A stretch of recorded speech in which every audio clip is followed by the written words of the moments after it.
the game. You don't play to just play. Come after me. I'm a man. I'm for you. Can't wait. Let's go.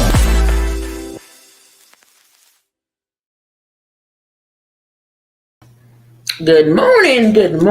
What is up, y'all? It's me, it's Keen, and we're here. Coffee and Sports Morning Show. Chris is unavailable today, but he will return tomorrow. Mo will be on momentarily. How are y'all doing? Whether y'all watching us on Facebook, YouTube, and over at the Northeast streaming platform on Roku TV, how are y'all doing this morning? We got a great lineup for y'all today, going over some NFL. And a little bit of Deion Sanders news and the Colorado bust. But I got my guy JG on this morning. We got some things to talk about in the MLB. JG, what's going on this morning? Hey, good morning, Key. How you doing? I'm good, and yourself? No complaints. How was your holiday? Oh, it was good. It was really good. Some good food, some good time with family. I'm back in Arkansas right now. It's too cold. That's my only complaint today. It's too cold out here. It's in the 20s. I'm a Louisiana, and I don't deal with this cold weather. I'm miserable right now. Don't worry, I had to crack on the heat a little bit over here in Pennsylvania as well. But let's get into things here. It looks like Sonny Gray did sign with the St. Louis Cardinals. What do you think about that move for the Cards? Good move by the Cardinals. The pitching was a huge need for them this offseason. And as a Braves fan, I'm disappointed. I was hoping Sonny Gray would be coming to Atlanta, but that's a great signing for them because they had to replenish their rotation after trading Jack Flaherty and Jordan Montgomery. So it puts in a piece in that rotation that can solidify and be a number one, maybe number two, if Miles Mikolas continues to kind of reform himself and be what they hoped he could be at his time in St. Louis. And if not, you have Sonny Gray to fall back on and be that number one pitcher for you. So great signing for St. Louis, and it kind of makes them a little bit dangerous going into this offseason and other moves they can make after a very horrible 2023 season for St. Louis. This could be the move that kind of puts them back in that conversation in the division.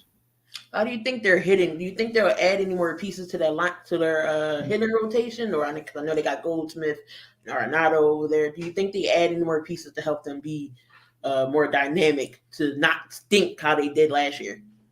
Yeah, I think there's going to be some moves still to be made. I think they got to figure out a little bit more on the outfield. Tyler O'Neill, who's up and down, within the coaching staff as well as the front office, and his performance at times was hit or miss, and pun intended for baseball on that.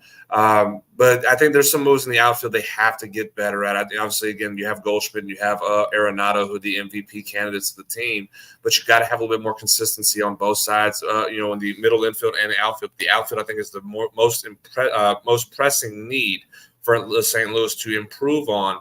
And I think that's what they're going to target a little bit more. What are they going to target and who they're going to target? That's going to be the biggest question. And how do they make the moves? Obviously, I think Tyler O'Neill probably will be a trade candidate if that's a decision they go make that move.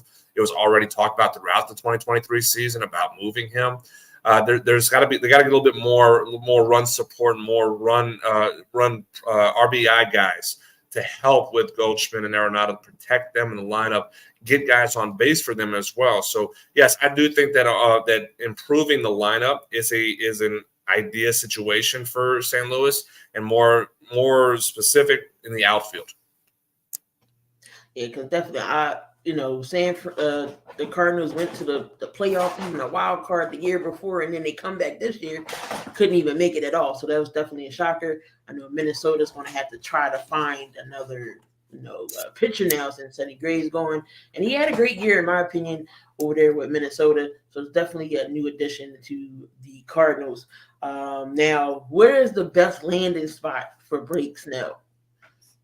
Blake Snell, I want to see. I'd like to see him in Seattle. I know there's a lot of speculation. He was in Seattle this past weekend at the Seahawks game. And he's being from Seattle. I know that's the connection of why they brought him in to host or to hoist the 12th man flag at the Seahawks game. But Seattle is an intriguing place for him because you already have a number one in Luis Castillo, and you put in Snell in that rotation with a team, with a lineup that you have to compete against in the Texas Rangers and the Houston Astros, who are still going to be really good lineups. Bringing in Snell to be the Batman and Robin with Luis Castillo, I think that is a huge, huge opportunity for them to really challenge those two teams in the top of the division, because you're competing against the previous two World Series champions. So for Seattle to make that move, I think that is a huge, huge opportunity for them. And it makes a lot of sense because, again, you have to pitch against those two lineups in your division. If not Seattle, it kind of kills me to say this, I think the two other best fits for him are the two other teams that are competing in the National League, at least for World Series opportunities, and that is the LA Dodgers and the Philadelphia Phillies. I think those are the two teams that are probably looking at him the most, other than Seattle. It makes a lot of sense for him to want to be on a title contender, to be with those two teams. I hope that's not the case. I hope it's the former, going to Seattle. I don't want him in the National League with the Dodgers or the Phillies. But I think those are the two of the teams that you can say are good fits for Blake Snell, other than Seattle. I've been hearing some, since I'm in the Philly area now, I have been hearing Blake Snell to the Phillies. I know some people don't like the Blake Snell move, but I mean, if it improves our rotation, I'm all for it. Knowing that we signed Nola, we still got Wheeler. Still got Ranger Suarez. I mean, why not add a good quality, another pitcher there to help not have our bullpen used so much. But, I mean, we'll see what's going to happen with Blake Snell. Now, Kenta, what is it, Medea? Does he think he moves the needle over there with the Tigers? For Kenta Maeda, he moves the needle a little. But there's still so much needs for Detroit to even put themselves in a conversation for a division contender. And I know the division in the American League Central is a very horrible division, and again, it was up for grabs. They finished second place. Shockingly, I didn't realize that until weeks after the season ended that Detroit was the second. Came in second. But Maeda is not the number one pitcher that you trust in your rotation. I don't think he is that. He's a solid number two and a really good number three. So if Detroit has somebody else to kind of pair with him in the rotation, I think that could be a good boost for them. They still have more needs to really put themselves in that conversation. Now, it does help that Minnesota is losing Sonny Gray. The pitching staff of Minnesota is going to take a hit.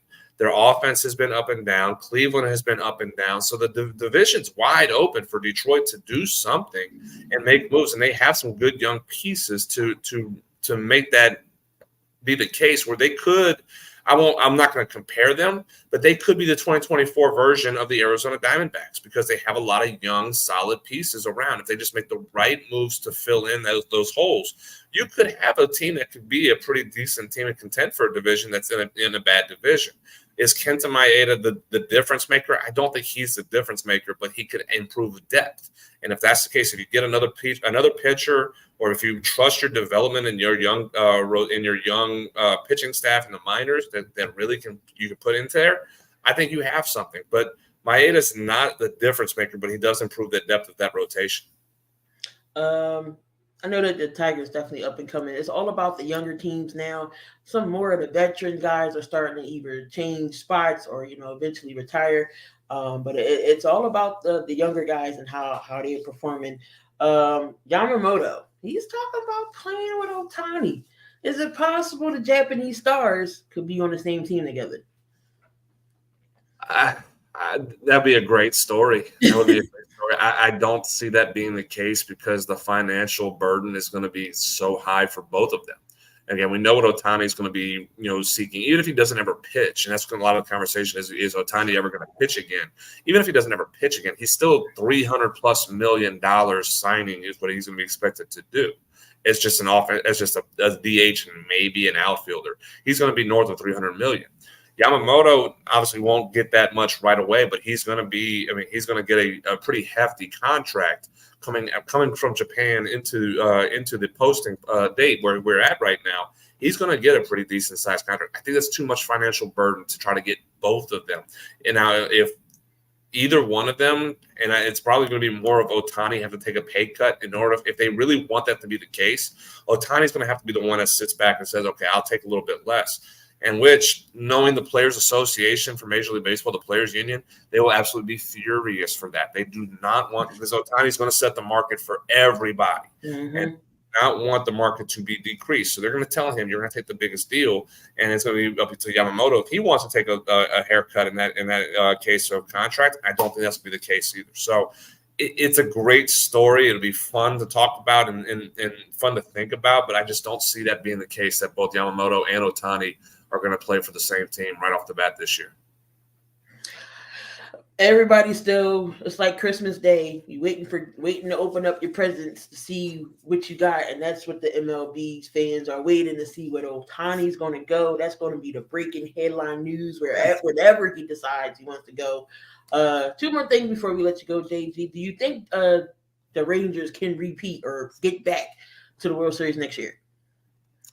They have the ability to at least make it back to the World Series. It's so difficult to repeat. I think we haven't had a repeat World Series winner in probably over. I think if I remember correctly, it's over 20 years. We haven't had that. So again, Major League Baseball has done a good job as far as creating parity. It's balancing out competition where you have teams changing every now and then. They have teams like Arizona make it to the World Series. The Texas Rangers make it to the World Series. You have this opportunity where you just see different teams make it. It's so difficult to do, but if you have a team that could do it, that's built to offensively for sure, it's the Texas Rangers right now. It's up to the pitching staff. They have to continue. They either add to the pitching staff or they have to or keep some of the guys. Jordan Montgomery being one right now, who's a free agent. You have to know. You have to figure out what's going to happen with Jacob deGrom. How healthy is he going to be in 2024? Is Max Scherzer going to be an integral piece to the rotation in 2024 as well? Can Nathan Eovaldi repeat what he did in 2023 for 2024? That's another big question, I think, for the Rangers. Is Eovaldi the number one pitcher for this staff? Even if deGrom and Scherzer do come back and they're healthy, the pitching is going to be what decides it more so for this team. The offense is going to be there. We know that this team is loaded offensively. Even if they don't add any more pieces to this team is going to be, and they're going to get better because Wyatt Langford, who's going to be eventually the number one prospect, he's going to get called up this summer in June or July, and he'll be the starting center fielder for the Rangers. And I've seen Wyatt Langford play in Florida. I've seen what he's done so far in the minors. Dude is the real deal. We saw what Evan Carter did in the second half and in the postseason.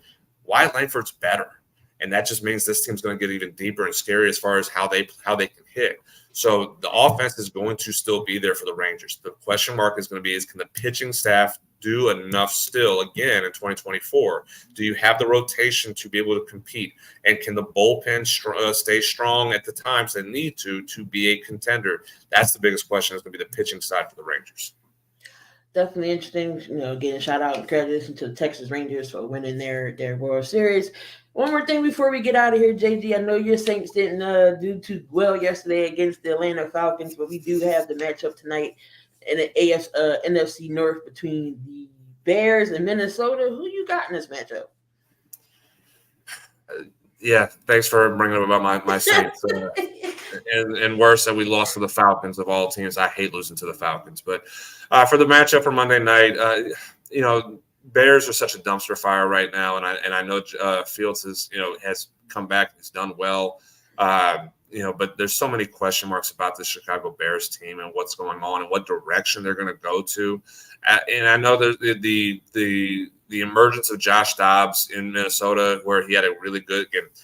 Take a shot at my Saints. He had a really good game against my Saints a couple weeks ago, and then he didn't. He had an okay-ish game last week. So it's been up and down for him in Minnesota. But because there is more that Minnesota has, and they're playing for more right now than with Chicago, I'm going to say the Vikings to beat the Bears on Monday night tonight. All right, Mo. Welcome, Mo. JG, as always, appreciate your knowledge when it comes to the MLB. We'll see you tomorrow. I think tomorrow you're on Tuesdays as well. I'll be back tomorrow. Yes. We'll see you tomorrow. Sorry, I missed you, JG. No worries, Mo. Have you guys have a good one, guys. All right. You too. All right, y'all. Again, that was JG bringing you with the MLB knowledge. Mo, what's going on this morning, Mo? Doing well. Coming off a great football Sunday.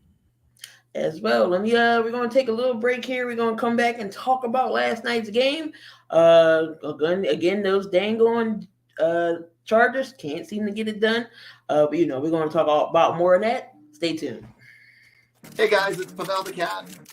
And Evan Rev Reynolds. And we are Two Guys in Hockey Talk. We are here every Wednesday night at 7 p.m. Mountain Standard Time to talk all things hockey. What are we talking about, Evan? We talk KHL, AHL, ECHL, every HL hockey league you can think about, prospects, juniors, even the professional women's hockey league. Yeah, we love it. And we have a website, Two Guys in Hockey Talk. So give us a follow. We got articles on all things related to hockey, and we're writing all throughout the season. So make sure you tune in. We're also on X or Twitter. You can find me at hockey_2, and you can follow me at RevanEv. Or you can also go to twoguysandhockeytalk.com to follow everything. We love hearing from you guys, so make sure you tune in, comment, like, give us a follow on our Facebook and YouTube page. We love hearing from you guys, and it's a blast talking all things hockey. Right, Evan?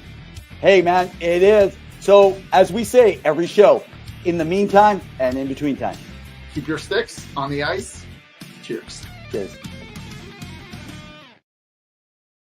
Again, that was Two Guys in Hockey Talk. Great content with the hockey guys on Wednesday nights. Make sure y'all tune in to the Sports Empire Network.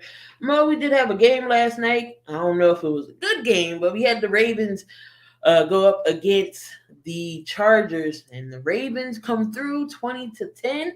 It looks like Herbert and that offense just can't get things to going. But Zay Flowers was the bright star last night on this game. What is going on with the Chargers? Can they get things together? Brandon Staley, he should be on his way out, but they haven't pulled the trigger yet. What do you think?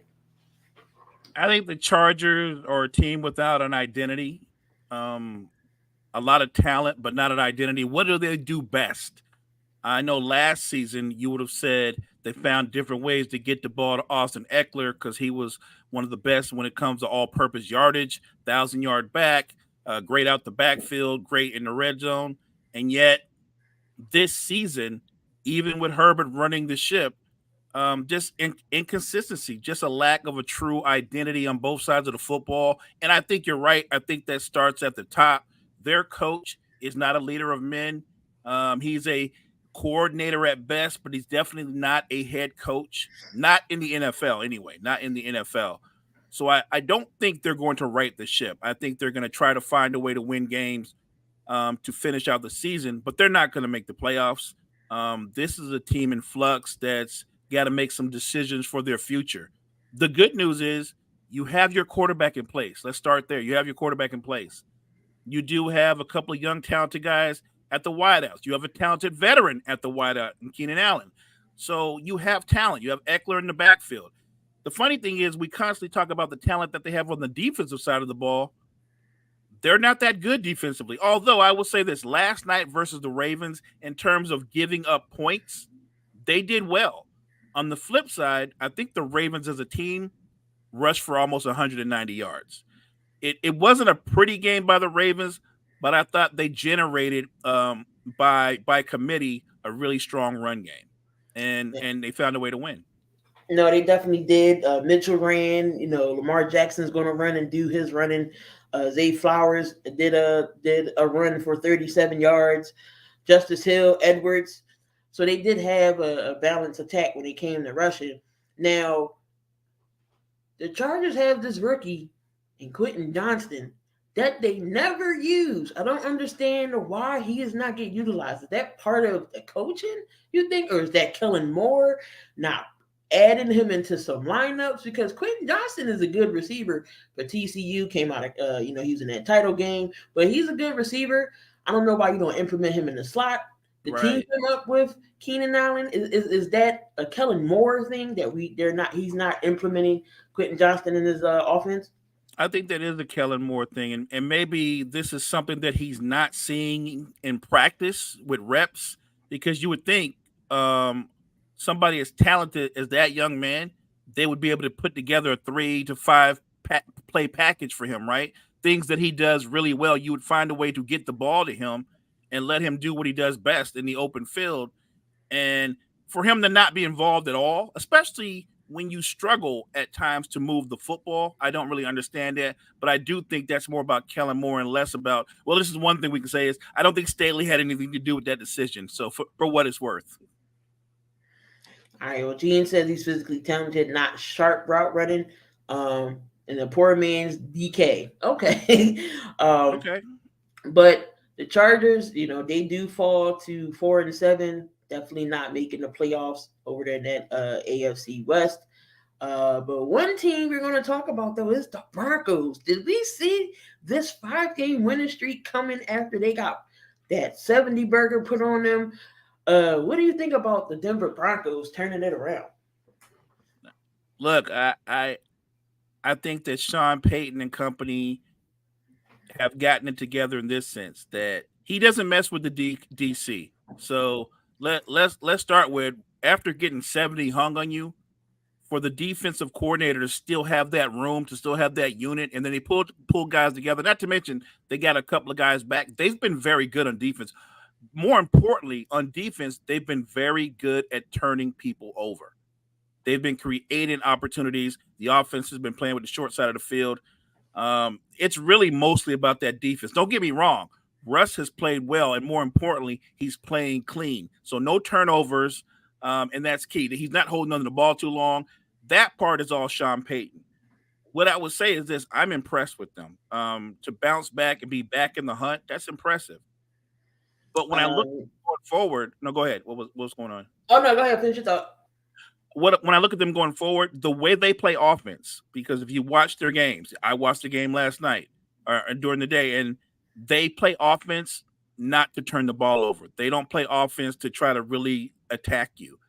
And you can tell by the way Sean Payton is play calling, like their playbook is smaller. Like if they had 100 plays before the season started, my guess is they've got about 30 at most.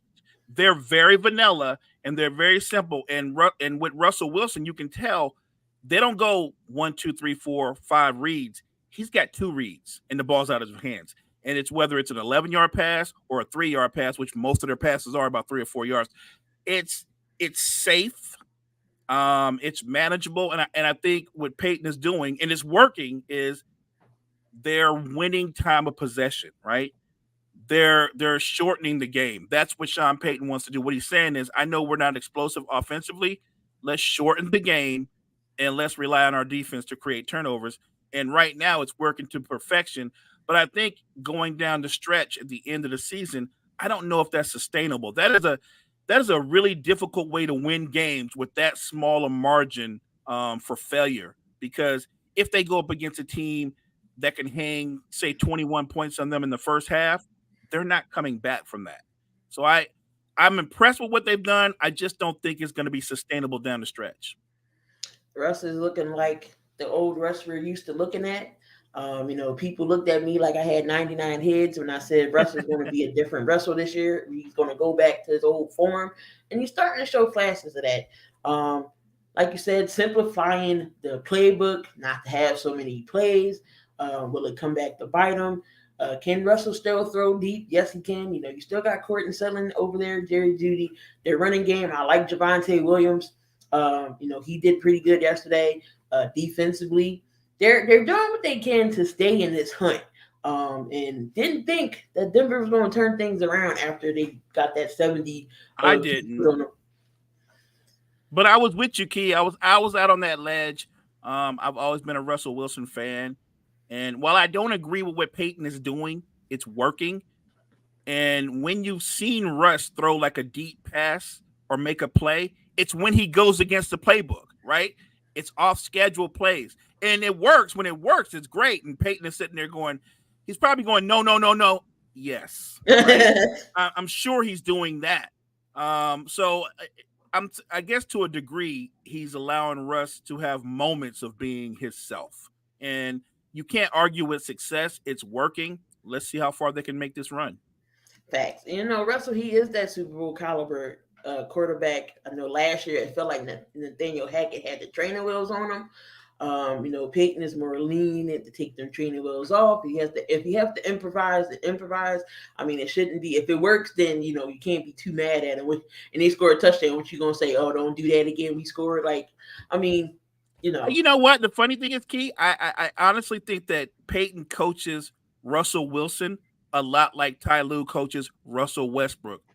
You're good, but if you're having one of those games early where you've got like 4 turnovers in the first quarter, you're going to be sitting with me. And I think Sean Payton's like, I get it. Every now and then you need to go off script, but if you turn the ball over, you're going to be handing the ball off for about 50 more times. I think it's worked. I'm sure Russ has been frustrated to a degree, but you can't argue with success. They're winning. He's not turning the ball over, and you can't argue with what Sean Payton has done and what the defensive coordinator was done. Because at one point, most of us thought, okay, the defensive coordinator, he's surely fired, right? So I think what he's done is even more impressive to flip that script, and now that defense is just taking the ball away from everybody they play. So, I mean, it's definitely exciting to see can Denver keep this up. They're in the hunt right now of the playoffs. We got one more game tonight. Week 12 would be in the books, week 13. And then you're starting to see how the playoffs shape up. Right now, over in the AFC, we got Baltimore still that number 1 seed at 9-3, Kansas City number 2, Jacksonville's winning that division, Miami's winning the East. Then you got Pittsburgh, Cleveland, and Indianapolis, the Colts. They sneak in at number 7. But hanging around, we still got Houston, Denver, Buffalo's in that mix, and even Cincinnati. And even the Raiders are still in it, but I'm sure they're going to need, when it gets towards the end of the season, you need 99 things to happen for a team to move in. So, in the NFC side, of course, you got the Eagles winning yesterday, 10-1, which you're going to talk about. We got your Niners at 2. The Detroit Lions 3, Atlanta's at 4, still winning the South in the NFC. Then you got Dallas, Minnesota, and then Seattle. Green Bay, surprisingly, is playing well. The Rams, the Saints, and Tampa Bay is still on the outside looking in. But speaking of the Eagles, they go into overtime yesterday against the Buffalo Bills. And it didn't look great for the Eagles in the first half. But somehow, some way, the Eagles find a way to win, still go 10-1. And they defeat the Bills 37-34. Jalen Hurts 5 touchdowns in the second half. Mo, talk about how the Eagles were able to beat the Buffalo Bills. Let me start with just one simple formula about Philly that I've noticed throughout the season. They just find ways to win, and it's not always pretty. And I would argue, on the outside looking in, they haven't played their best football yet. And they're on top of the NFC. They're on top of the league. Buffalo, Josh Allen did almost everything right yesterday. The man had over 400 total yards. He did have the 1 turnover, which he's going to do that from time to time. He was Superman for the most part. But I really thought that in the second half, I thought the Eagles just imposed their will on the game. They really did. Like, Hurts struggled so much in the first half, but he just made plays. You know what I mean? Like, what I'm impressed about with that kid is he can have a bad game and still impact winning with either his legs or just a timely throw. And that's impressive to me. He is a leader, a natural leader. The defense didn't have its best game, but when they needed to, what did they do? They shut down the Bills' offense when it mattered most. That's what you want your defense to do. And look, that is not an easy offense to shut down, to their credit. I mean, Allen is an elite quarterback. Stephon Diggs is a beast. Gabe Davis had a big game yesterday. So I just was impressed with Phillies, and I've been impressed with the Phillies' ability to make plays down the stretch of games that you think they're in trouble. Like, yes, look, I'm not going to lie. I'm watching the game, and I'm thinking, all right, so they're going to take this L today. It looks like they're going to take this L. And all of a sudden, the defense makes plays. Hurts gets you in the end zone multiple times. He scores. He throws for a couple touchdowns. And you look up, and they've got a shot to tie the game, but they can't move the ball. They're stalled. Buffalo defense stiffens. And you're thinking, all right, now they got to kick about a 60-yard field goal in the rain, in those conditions. Even though dude's got a hell of a leg, it doesn't look good. And I think he cleared it with room to spare. He cleared it. He hit the back of the net. Yeah, with room to spare. And once he made that, and I knew it was going to be overtime, I was like, all right, Philly's going to win. Philly got this. And look, Buffalo goes in and kicks a field goal, right? You're thinking, uh-oh, wait a minute. Maybe Buffalo's going to pull this out. And Hurts leads you down the field on the drive and scores the winning touchdown. That's the difference. Josh Allen might have a flamethrower for an arm, all the God-given talent in the world. And this loss is not on him, by the way. Right. I just think that Jalen Hurts, when I match him up against other quarterbacks not named Patrick Mahomes, I trust him in late game situations. I throw out the numbers. If it's a close game and it's even and Philly's got a chance to win, I believe in that kid. Period. Of course, Jason Kelce, that Hall of Famer at the end of the day when his career is over, had 2 major false starts. That was crazy. In that last possession, but he definitely made up for it with that key block on Jalen's QB draw. So he was like, I got some making up to do. I think Kelce was sick to his stomach, Key, when he had those 2 penalties. He was sick to his stomach. I was just glad for him that he actually got the opportunity to make up for it, and he did. Because if he didn't lose, he was probably going to take that on himself. That it was his fault. We did see him run back. He said that he had to go to the bathroom on the way back, and he was out there in time for the overtime period because he probably put his stomach in the shambles. Probably was nervous for sure. So he probably, but no, they find a way to get it done. Speaking, we're going to stay on this game a little bit. I'm not sure if you saw what happened between Buffalo Bills players and the guy that walked over to the Eagles fan, right? Yes. I did see that. I couldn't, and maybe you have a better beat on this. Was that a woman he was approaching? No, I couldn't tell. I think it was. I thought it was a woman, but I think it was a guy. I believe because I'm not sure. Like you would hit no woman because if that's the case, that's going to be an issue. Right. But I think you're wrong if you hit a fan regardless. Yeah. But if it's a woman, yes, it's much worse, no doubt. So what is the line when it comes to the fans singing the players, and when do the players have a right to say something back? Look, that's a tough one, right? Fans, they get emotional, right? They get emotional, they get loud. They're rooting for their team. For sure, they're going to try to get into your heads, right, and say things to you. That's throughout the league. That isn't just with Philly. That's throughout the league. That's a hard line to draw. I think that fans are kind of responsible for like tapering off their behavior. Don't get personal, right? Don't go out of pocket when you're going to say something to a player. I think there is a line. But how do you control that? How do you, I guess, ref that kind of behavior? The referee didn't hear what was said, right? Like, you know what I'm trying to say? Like, I'm not sure how you control that because you're talking about thousands of people yelling at the top of their lungs and maybe a few hundred zero in on a couple of players. And I get it. You're a player, you're losing, or you're on the verge of losing and you're emotional and you're like, what the hell did you say? And the fans like, you heard me. And you get that kind of negative back and forth. I don't know how you govern that or control it. In the NBA, if a fan gets out of pocket, they remove him from the building.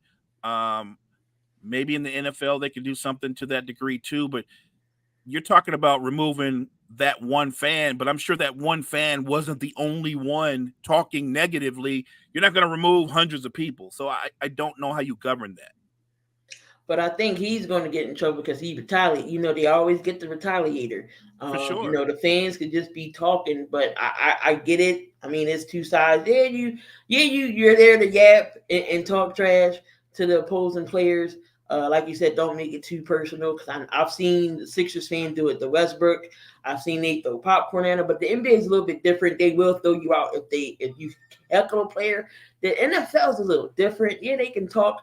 But I don't think you should go over there and necessarily put your hands on the fan because that's just going to end bad. What if he decided to go in the stands and do something else, more than you probably would have had a lawsuit on your hands and it would have got crazy. Do I think the NFL is going to maybe fine or punish him? Yes, I think he's going to get some type of fine. Yeah, he's going to lose some money for it. But the Bills are on a bye this week. this week coming up next. They got the I believe it's KC, Dallas, and Miami coming up. How do you see them games for them? 2 out of 3, 1 and 3. I mean 1 and 2. Do you think they win those any of those games down the stretch? So my guess is into all those games, they're going to be the underdogs. What I will say to any Buffalo Bills fans out there, if they play as well as they played last night versus the Eagles against those other teams, they'll win those games. And I know that's easier said than done, but that's where the bar is. If they play that well, they will win those games. If they play the way they played against Philly last night, they will beat, or not last night, but I think Thanksgiving night, they will beat them, right? I think they'll beat the Dolphins. I think they will beat the Cowboys if they can play to that level. Now, that's easier said than done because I think Miami's kind of waiting for this game because they kind of feel like they owe Buffalo, right? They lost to Buffalo earlier in the year, and so I think Miami's going to be waiting for them. Buffalo has a history of not playing very well in Miami, so I do think that's going to be a tough task for them to beat the Dolphins. Dallas and Buffalo, that might be I think that's going to be a heavyweight fight, very much like Philly versus Buffalo. So I think that's a pick'em game. But if you ask me to choose right now today, I think Dallas will win the football game. It would have been nice to see Diggs versus Diggs, but Trayvon's out. Yeah. So we missed the brother matchup, which I thought would be clutch. Maybe we'll see a matchup of Diggs versus Mr. Pick Six. There you go. See if Allen's going to take Bland's going to take Allen to the house. That'll be. He will get. You know what? Josh Allen will give him a chance. He will give him a chance. Oh yeah, because he definitely know he's going to at least throw a pick or so or something about a turnover. We're going to take one more last break. We're going to get into Coach Prime and the Buffaloes. Tune in, y'all. We'll be right back. What's up, everybody? It's Cottrell Simpson with Wire to Wire Sports Podcast, where we're going to cover all things breaking news, sports related. We're going to preview games, and we're also going to give you our reaction to the games that have happened before. You can catch us on Wednesdays from 7 p.m. to 9 p.m. And if you miss us there, no worries. You can also catch us on Roku with Northeast Streaming Sports Productions from 8 a.m. to 10 a.m. Hey, and listen, if you're not into all sports and just NFL, we have Sideline to Sideline. That's on Thursday nights from 7 p.m. Eastern Standard Time to 8 p.m. We'll break down the NFL week, the Thursday night game, and we'll preview all NFL action. And if you're like me and college football is your fix, tune in every Saturday morning at 10 a.m. for Coast to Coast College Football pregame show. We'll review the previous week's action, the day's biggest games. We'll give you our pick'ems, and we'll even give you some teams that are on upset alert. And if you don't catch us live, you can download us on Apple Podcasts, iHeartRadio, or wherever you listen to your podcast. We do also have a YouTube station, Wire to Wire Sports Podcast. Thanks for tuning in. All right, over to Gene and the crew of Wire to Wire. Make sure y'all tune in again Wednesdays right here on the Sports Empire Network, 7 p.m. Eastern Time. All right, Mo. So Coach Prime took the job with Colorado. Last year they only won one game. They went 1-11. This year they went 4-8, I believe. Do you think the season was a success, a failure? How do you think the whole season went for Deion Sanders and the Buffaloes? Well, they won more games by far, right? It's not even close. Am I disappointed? Somewhat. I thought they would win about 6 games and maybe make their way into a bowl. It didn't happen. They lost a couple of close games. But if you look big picture, Prime comes there, and Colorado's revenue shot through the roof, right? And also their opponents shot through the roof. Colorado was on primetime. You know what I mean? Like, people don't watch Colorado games. They just don't. And they became like one of the biggest things in college football in the first half of the season. So, yes, I thought it tapered off when they started to lose against some of the bigger teams. But I don't view this first season a failure. I don't think he might have came there with the notion, we're gonna win 8 or 9 games, but I didn't. I didn't see them having that type of team or that type of talent. So I don't view it as a failure. I view it as a first step in him trying to build up that program. And I think it was a successful first step. And not to mention, going forward, where we're going to really judge Prime is this coming recruiting season, right? This is where the rubber hits the road when Prime hits the road and he's recruiting, because then we're going to judge him on the team that he fields for the next season, and I think he's gonna kill it. And they added Warren Sapp over there to the coaching staff on that defensive line, and knowing that they was good when they came to skill positions, the quarterback, the running back, the receivers, the secondary. They just had the offensive line was horrendous, and their defensive line couldn't pressure anybody. So by adding Warren Sapp, Hall of Famer, Super Bowl winning a guy like how Warren Sapp is, he definitely is going to shape up that that defensive line, and what any recruiter would not want to play for a Warren Sapp. So definitely Sapp is going to get those dogs out. Now it was interesting that they started off 3-0, and I'm like, okay, maybe Prime's on to something. But then, as those teams started to come around, a couple teams, in my opinion, they should have beat USC. But the offensive coordinator decided to run the ball with no timeouts.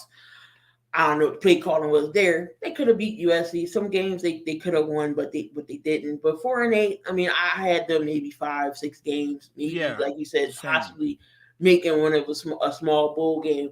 But it didn't happen. He just got to recruit better next year. Again, it's already successful. They won 4 games last year. They won 1. So the amount of revenue that came into Colorado, I mean, it's a Rome's not built in a day. So no, and let's not forget, Key, about because of NIL that levels the playing field. Prime can come to some of these guys and go, look, you can come play with me. I'm gonna get you to the NFL, and you can make some money. Because of NIL, you can make just as much money riding with me, Coach Prime. And he's right. Look, Coach Prime is a draw. He's a draw, and I think that a lot of players are going to come play for him. And look, you already said it. They have talented, skill position players.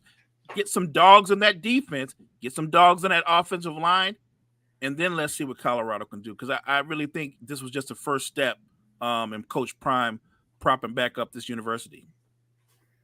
We got some breaking news, Mo. We got another coaching firing.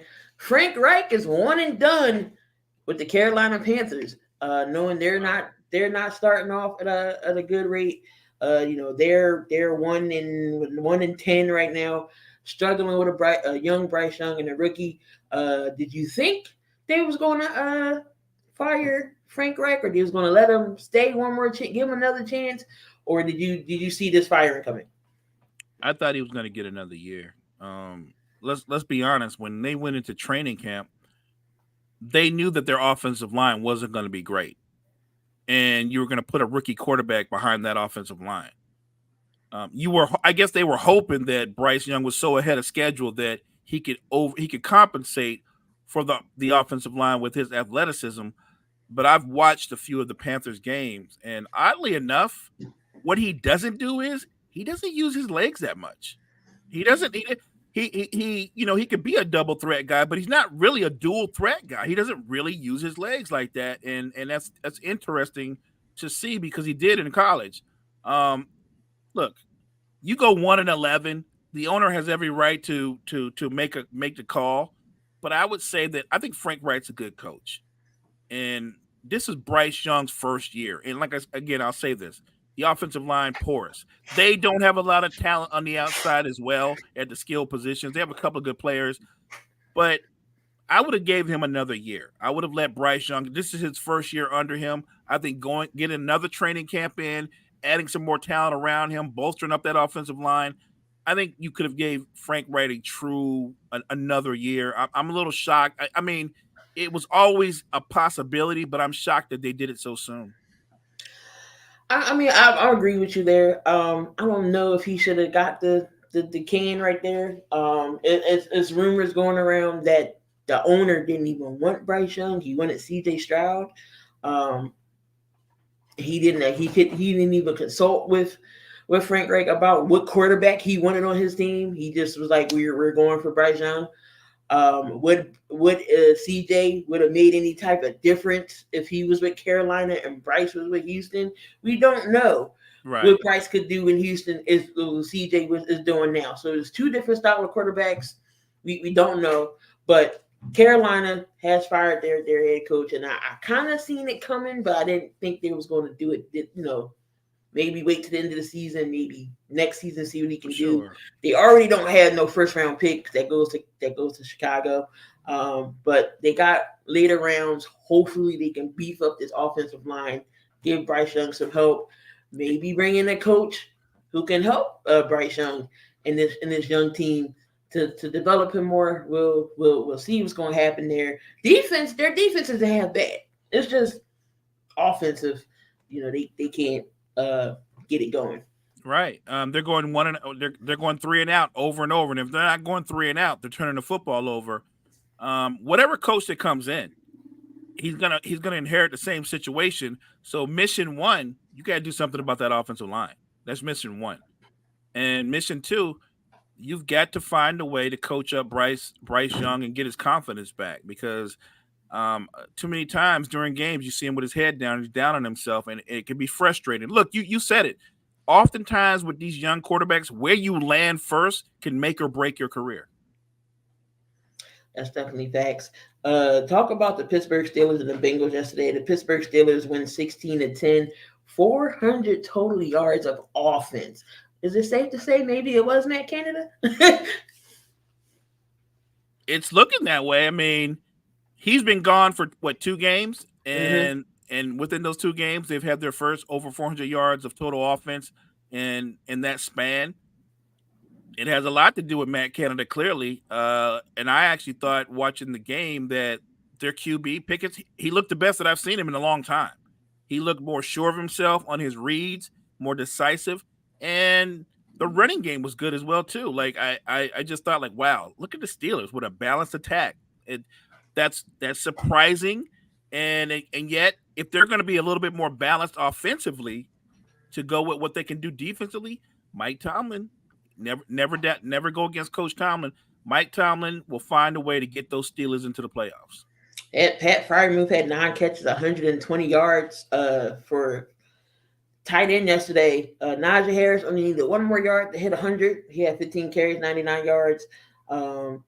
Again, Jake Browning does not look bad with the Bengals. Thinking maybe he's gonna fall off, he wasn't gonna be poised. He played well. He actually played pretty well. 227 yards, a touchdown, and interception. He did spread the ball around. Now the Bengals are out of it, but maybe Browning could be showcasing maybe for another backup place somewhere else, or we don't know. But he's playing well for the Bengals and those that stretch that Burrow has went down. The Patriots and the Giants. This game was brutal to watch. Absolutely brutal. The funny thing was when you were talking about the AFC earlier, and you were giving me all the records, and you were saying this team is still in it. This team is still in it, and I was thinking to myself, so everybody's still in it except for the Patriots, right? Right. That's what it seems like. Everybody's still in it except for the Patriots. Look, ugly football game. 2 really bad teams putting on a bad performance for the fans. Look, Giants win, and every time the Patriots lose now, I keep thinking it's the Bill Bowl. So Bill's leaving, right? Bill's out of there, right? I feel more and more we're closer to an announcement. And right. knowing Bill, because he's so low-key, he won't make it official till the very last game of the season. So the Panthers had 3 head coaches since 2018. That's a stat. DeVito, counting. DeVito, Tommy DeVito. I mean, he's not playing bad. He's not playing bad. He kind of, not say he's Purdy level coming in 3rd string, but he kind of reminds me that got to get called in when both your quarterbacks go. Finally, the Giants implement Jalen Hyatt until they're into the system, because that's another rookie they haven't used, but he's been DeVito found him yesterday. He had his first 100-yard game with the Giants. It's just a dumpster fire in New England, and we're waiting any day now to say, all right, Kraft is going to pull the button and say, all right, Bill, you got to go. Your time's up. Appreciate the Super Bowl rings. Thank you for what you did for the organization, but it's time for you to go. Maybe they wait to the end of the year to let Bill go, but I think they will. I think they give him that. He's got that. He's earned that respect. if and when they decide to do that. And look, I actually think that when it happens, it'll be mutual. I think Bill's going to be like, well, I was leaving anyway, so we're good. And Mac Jones, they get benched again for Billy Zappi. They cut Will Grier again. At this point, I would have kept Will Grier and say, you know what? Let's see what you can do, because we haven't seen him. It's not going to hurt y'all if he plays, y'all. Not going to play y'all. Let him play the rest of the season, right? So, but they cut him, and then they started Zappi. Like AP says, why you keep starting Mac Jones if he keeps benching him? Mac Jones probably won't be there either. The Patriots now, I think they said I think they're move up in the number 2 pick, I believe. They got quarterbacks in this draft. Will they pick one? Will they take one? Patriots defense always been good. It's just offensively, they can never get it right offensively. Maybe Julian Edelman was their only offensive piece that they really had. Tom Brady made these other receivers relevant. You didn't know who they was, but Tom Brady made them relevant. The Chris Hogans and the Danny Amendolas and whoever else he had on there. But the Saints, they lose to the Falcons. That South Division. Atlanta's winning that division 24-15. It's amazing how Arthur Smith still has a job, knowing he should run Bijan Robinson. But Tyler Algier has the more. I don't know. I like Algier over Bijan. Y'all can at me all y'all want to. I don't know. I don't know if Desmond Ridder is the guy either. He's not. He's not. He is. He's probably what I think Ridder is, and nobody in Atlanta wants to say it. Ridder can be a really capable backup. The problem is he's your starter, but he's not. He's not the guy. He's not the guy. They have talent at the tight end and on the outside, and Ridder, the most consistent thing about Ridder is his inconsistency. I'm blown away by the Saints. I think before the season, what did we say? This is their division to lose. Like, they're supposed to win this division. And what do you hear in the offseason? Well, Derek Carr's never had a good defense. Now that he's got a good defense, Derek Carr's gonna win this division. Now, mind you, that wasn't me saying that, because I was saying, like, I've never been a Derek Carr guy. When people rant and rave about Derek Carr, I'm always like, I don't get it. I don't get it. He seems like a really good guy, and he's got some arm talent. I don't think he's not a guy. He's not special. He's a quarterback, but he's not special. There's special quarterbacks in the NFL. He's not one of them. He's not. The best thing I can say about Derek Carr is he's better than his brother. And that's a low bar to hurdle. The fact that they're not going to win this division, and I know it's not over yet, but it should not be this competitive. It shouldn't be. It's a bad division. And how you lose it, and they didn't barely lose. They just out and out lost to Atlanta. Like, how do you manage that? That's insane. They had their opportunities yesterday. It seems like every time they wanted to get a good drive, a fumble would happen. I know Derek Carr got the ball punched out. Taysom Hill gets the ball punched out. It was their game to lose. They could have won this game, but the turnovers happened. So they ended up losing this game. And look, they may very well still win the division. You know what I mean? It's that kind of division. The crazy part about that division is everybody's in play. Everybody in that division is in play, and that's crazy. So does Carr hate Olave? I don't think he hates Olave. I mean, he had a good game yesterday, 7 catches, 114. So, I mean, I don't think he hates him. He did go out with a concussion, though, towards the end of that game. But, Mo, we got a few minutes left. We got the Monday night game coming up today. Another NFC North division between the Minnesota Vikings and the Chicago Bears. Now, Minnesota, they're still in the hunt, too. Who do you think win this game tonight? You know what? I'm going with the Vikings. I know the stories has a little bit of highs and lows, but I'm still riding the Joshua Dobbs train. Like he's one of the best stories, if not the best story in the NFL. I think the Vikings have more talent, and look, even though Fields played well the last game, I like Dobbs. He's got better weapons. I like the Vikings to pull out a close game. I'm gonna also go with Minnesota here. I don't think that the Bears can keep up. Will it just be a competitive game? I think it will be, because Chicago's defense has been stepping up a little bit. I know they did get Montez Sweat over there, Right. and he's playing pretty well. But Danielle Hunter, he's another guy that's in the hunt for Defensive Player of the Year over there on that defensive side for Minnesota. He's going to wreak havoc trying to get to Justin Fields. Sure. But I'm going to say Dobbs. Dobbs is continuing to roll in. He got T.J. Hawkinson. Again, no Justin Jefferson. I think we may not see J.J. this year, or he may come out towards the playoffs, or not the playoffs, but towards the later end of the year. He wants to make sure his hamstring is completely healthy before I agree. he goes on the field. And I completely agree, because a hamstring, that injury is weird. Those hamstring injuries can be tricky. You think you're better, you come back out, you tweak it again, and then you're out longer. Muscles are hard to determine, so I'm with you on that. Yeah. He said, "Forget y'all fantasies. My health is more important." And he's right. Look, he is so gifted that why would you even risk further injuring him? Even though the team has a shot to get into the playoffs, he's part of your future. Just let that man get 100% healthy before you even consider putting him out on the field.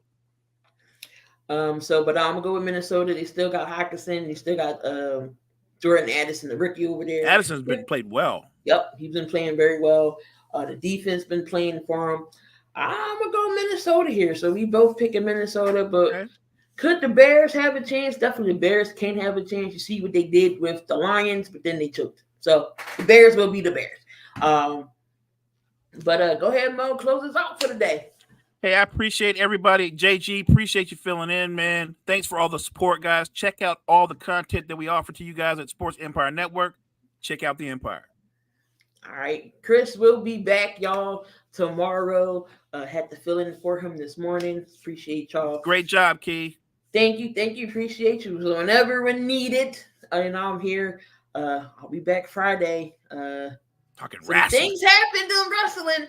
I'm sure we're going to talk about it Friday. Oh, I know. But, man, oh, man. But we're going to sign out, guys. Appreciate you guys for letting us start your morning off right here on the Sports Empire Network and Northeast Streaming Sports for starting your day with coffee and sports. And we're signing off. Y'all have a good rest of the day, guys. I mean, you can see right now, without LeBron, Lakers are struggling. Let me tell you about a team I hate, all right? I know the Dallas Cowboys fan is here, so I had to make sure he knew how much I hate this team. I'm ready. I've often said that the people who run baseball, they try very hard to ruin it. I'm from Brooklyn. I don't have a problem saying it to his face. Oh, from Brooklyn. Hey, you guys any